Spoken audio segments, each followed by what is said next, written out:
बंगाल चुनाव में बीजेपी की करारी हार पर पूर्व सांसद पप्पू यादव बोले हैं कि ममता दीदी देश का भविष्य हैं और देश की नेता हैं। ताज्जुब है कि मोदी सरकार देश का पैसा खर्च करने के बाद भी अकेली महिला को मात नहीं दे सका। चुनाव आयोग पर मुकदमा दर्ज करना चाहिए। उन्होंने कहा कि मोदी जी शमशान में भी बीजेपी का झंडा फहरा दें। बंगाल की जनता को बधाई, देश को बचाने के लिए प्रशांत किशोर को भी बधाई। ममता बनर्जी के निर्णय को सलाम है। ममता बनर्जी ने भारत को बचाया है। बिहार की जनता भी बंगाल से सीखे। नरेंद्र मोदी बिहार के साथ सौतेला व्यवहार क्यों करते हैं? वैक्सीन, ऑक्सीजन, वेंटिलेटर की व्यवस्था अन्य बीजेपी राज्यों में की है, लेकिन बिहार में क्यों नहीं की? उन्होंने कहा कि मैं मोदी जी से मांग करता हूं कि बिहार में ऑक्सीजन, दवाई और वेंटिलेटर तत्काल मुहैया कराएं।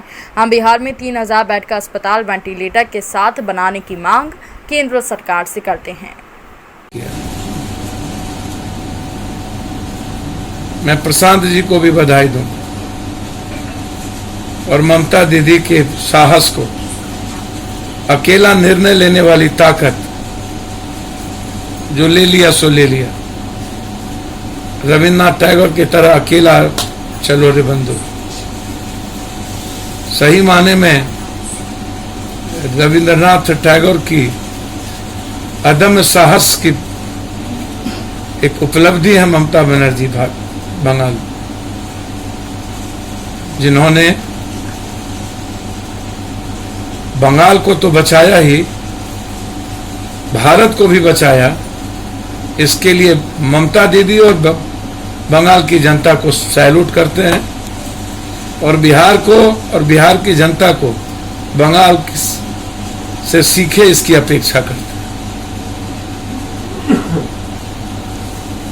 दूसरी चीज सबसे महत्वपूर्ण जो है वो ये है कि नरेंद्र मोदी जी बिहार के साथ सौतेलेपन का व्यवहार आप हर दिन क्यों करते?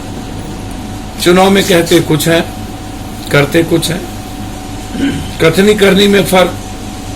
वैक्सीन अभी आपने बीजेपी स्टेट में दिया और बिहार में नहीं दिया। आपने अन्य जगह सिलेंडर और ऑक्सीजन की व्यवस्था की, बिहार में नहीं किया।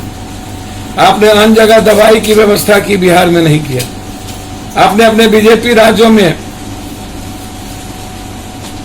बेड की व्यवस्था की, बिहार में नहीं किया। आपने अन्य जगह वेंटिलेटर की व्यवस्था की, बिहार में नहीं किया। क्या बिहार पाकिस्तान में और नेपाल में है? क्या बिहार हिंदुस्तान में नहीं है? क्या बिहार में हर दिन 500 से 1000 लोग मर रहे हैं? क्या ये हमारे बच्चे और भारत के बच्चे नहीं हैं? क्या इसमें अखबार बेचने वाला जब अब्दुल कलाम हो सकता है, तो ये जो डेली 500 मर रहे हैं, इसमें कोई जेम्स, कोई बाबा, कोई देश का प्राइम मिनिस्टर, कोई जज और कोई दुनिया का सबसे बड़ा बिजनेसमैन नहीं हो सकता था? किस घर में आंसू नहीं बहते? मैं रात रात भर चलते चलते थक चुका हूं आंसू देखते देखते। कोई ऐसा घर नहीं, कोई ऐसी मां नहीं। अभी मैं सुनाऊंगा आपको एक डॉक्टर की आवाज, क्या कह रही। क्यों इतना बेदर्द हो चुके हैं मोदी जी आप? क्या कारण है? क्या आपको नीतीश कुमार से नुक्कस निकालना है तो बिहार की जनता ने आपका क्या बिगाड़ा?